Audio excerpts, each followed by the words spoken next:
It was a great conversation.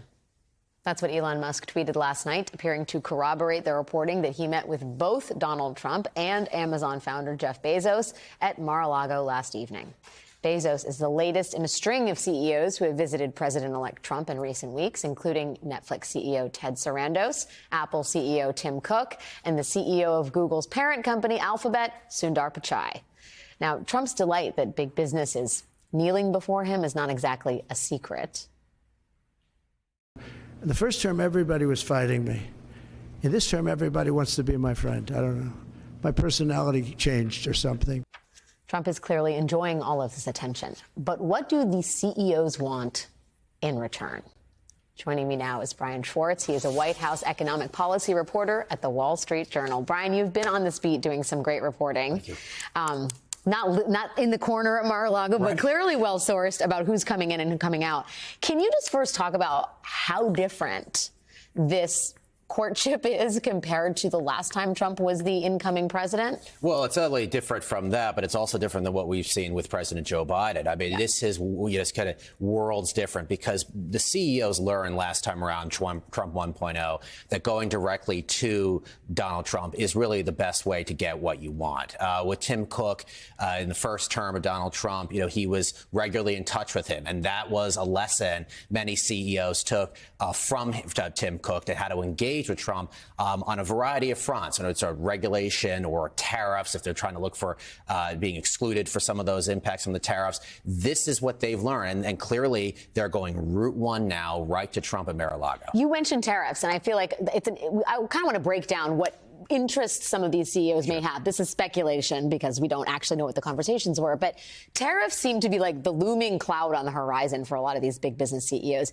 Can you talk a little bit about how you see the sort of relationship with Trump and maybe these CEOs as it concerns those tariffs? Well, my sense on it is that this is one of the reasons why many of these executives are getting close to Trump now, because Trump has been very, very clear about what he's going to do or what he intends to do when he becomes president with these tariffs. He's going to try to put it do these tariffs on goods coming from China, potentially from Canada and Mexico. And many of these businesses have business Apple, there. China, big business. So you're looking at it from a perspective of, okay, wait a minute here. If I can just get close enough to this guy, maybe there's an exemption down the road on some level on tariffs, potentially, right? And that's from what the reporting we've done. That's been the thinking from some of these corporate leaders. We have the story on the Wall Street Journal's website. We had a guy that reached out directly to us to try to get in touch with Peter Navarro because he's trying to figure out how to navigate this situation with Trump as he's about to become president as it comes to tariffs. It is truly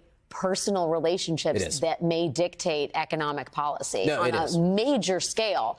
I mean, I see it's already clear kind of why big tech would want to make friends or get friendly with Trump. That's Mark Zuckerberg. He's giving $1 million to Trump's inaugural fund, which is effectively just I don't know, what's the right word? It's like a thank you basket that Donald Trump is collecting around January 20th. Google's parent company, Alphabet, their CEO, Sundar Pichai, is down there. Can you talk a little bit about the relationship between tech and the incoming Trump administration? Because they have had their knives out for Silicon Valley for a while. Yeah, I mean, look, after the 2020 election, Donald Trump was very public about the issues he's had with big tech. He pushed these ideas that many of those companies just alluded to were somehow at fault for him losing the 2020 election. So this is really interesting because now these guys are coming right back into the fold again. Mark Zuckerberg, again, who's been under attack by Trump for years, came right into Mar-a-Lago, and now Meta's given the money to the inaugural. And again, it's this beginning clearly of this engagement, one would argue lobbying effort to get close to Trump in case things start to go away that these CEOs may not like when he becomes president.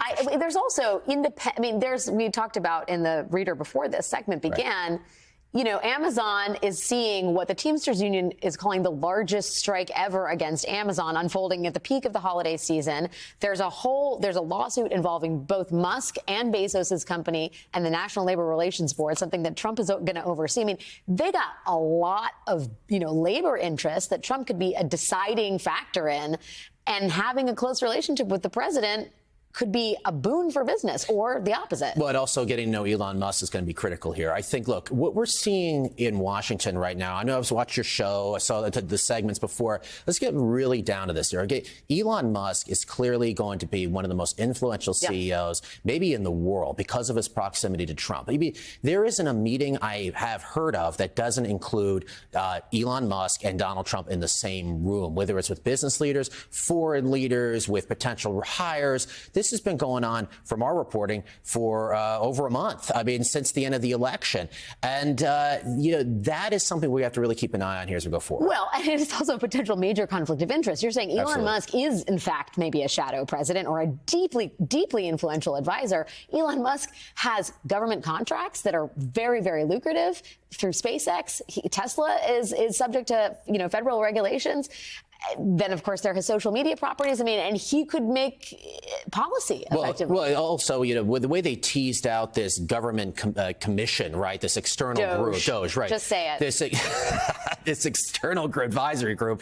The way they announced it was that this group is going to have some sort of sway over OMB. Now, the Office of Management Budget. Now, anyone who doesn't know what this office is, it's a very powerful office that has sway over regulations and how they're deployed through the various agencies. I mean, that, and we've done reporting on this, that right there is a real potential conflict that Elon's going to have to face in the coming weeks and months ahead. We'll see if anyone in the administration cares about it. Brian Schwartz with the Wall Street Journal, it's great to have you on the program. Please keep on telling us what is happening down at Mar-a-Lago. We need to know. Thank you. Great to be back.